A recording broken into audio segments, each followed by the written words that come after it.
Hello everyone, welcome back to your छोटू मोटू सा YouTube channel. I am Ruby Prajapati, first year medical student at VMMC New Delhi.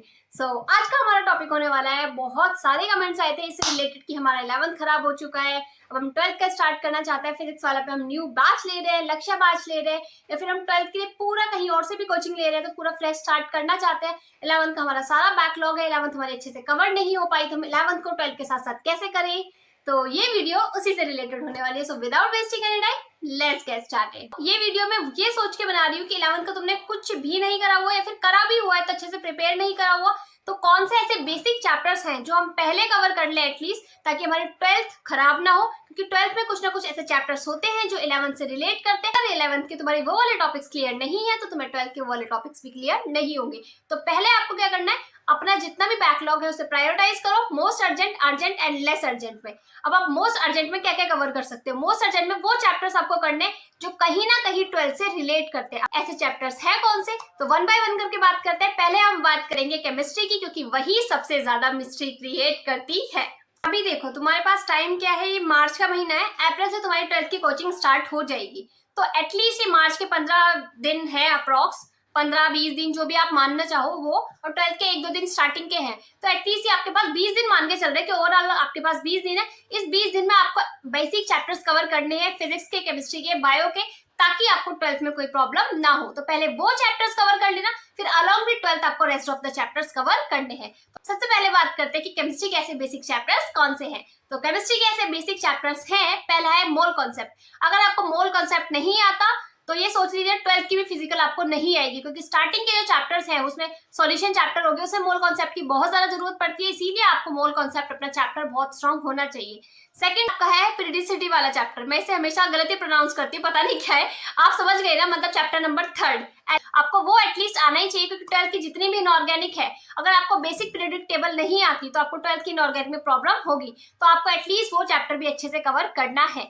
Next chapter जो हमारा सबसे important है और 50% of the chemistry cover करता है, वो कौन सा है, वो है हमारा केमिकल बॉन्डिंग. अगर आपको केमिकल बॉन्डिंग नहीं आता तो समझ लीजिए आपको 50% केमिस्ट्री नहीं आती, तो एटलीस्ट आपको केमिकल बॉन्डिंग अच्छे से कवर करना है.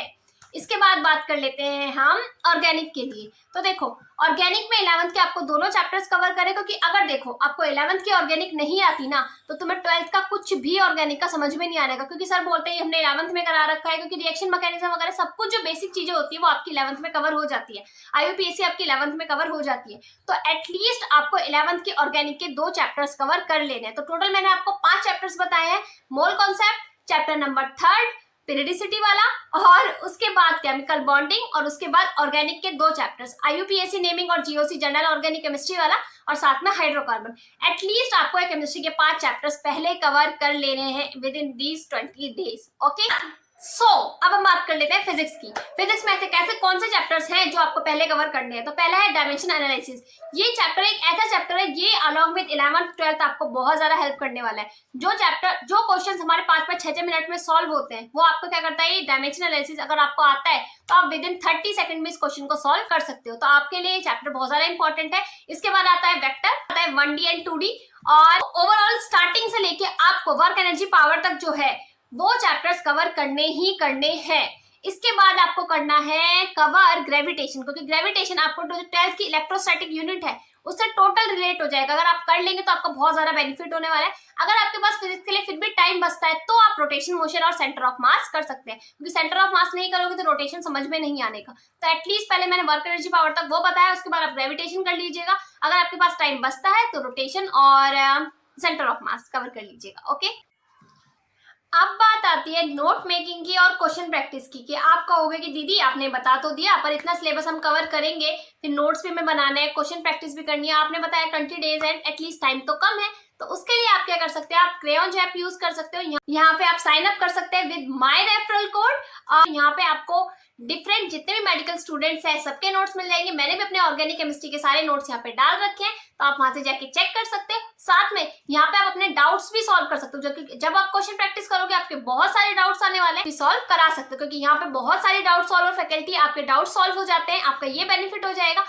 आप चाहे तो यहाँ पे खुद के नोट्स भी सेल कर सकते हैं, एक बार चेक करके जरूर देख सकते हैं यहाँ। सो अब बात कर लेते हैं बायोलॉजी की। बायोलॉजी के ऐसे कौन से चैप्टर्स हो जो हमें अभी कवर कर लेने हैं बाद में, ताकि हमारी हेल्प हो जाए। सबसे पहले इसमें इंपॉर्टेंट आ जाएगा हमारा सेल वाली यूनिट, यानी कि cell the unit of life, cell division, साथ में बायोमोलिक्यूल। ये 3 चैप्टर्स आपको एटलीस्ट कवर करने हैं बायो में, मतलब ये तो करने ही करने हैं। इसके बाद आ जाते हैं स्टार्टिंग के chapters, living world, biological classification और प्लांट किंगडम। ये 3 चैप्टर्स आपको कवर करने हैं। इसके बाद आ जाता है मॉर्फोलॉजी ऑफ फ्लावरिंग प्लांट। आप बोलोगे इसका क्या यूज है, आगे जाके देखोगे भैया, 12th के बायो में आपको यूज मिलेगा। उसके बाद आ जाते हैं स्ट्रक्चरल ऑर्गेनाइजेशन इन एनिमल्स, क्योंकि आपको टिश्यू, एटलीस्ट जो टिश्यू वाला पार्ट है एटलीस्ट वो तो कवर कर ही लेना। तो मैंने आपको कौन से चैप्टर्स बताए, सेल वाली यूनिट बताई, स्टार्टिंग के 3 चैप्टर्स बताए, और साथ में मॉर्फोलॉजी वाला बताया, और साथ में स्ट्रक्चरल ऑर्गेनाइजेशन इन एनिमल्स में एटलीस्ट टिश्यू वाला पार्ट आपको कर लेना है। तो ये सिलेबस था जो आपको एटलीस्ट अभी कर लेना है, ये मोस्ट अर्जेंट है आपके लिए।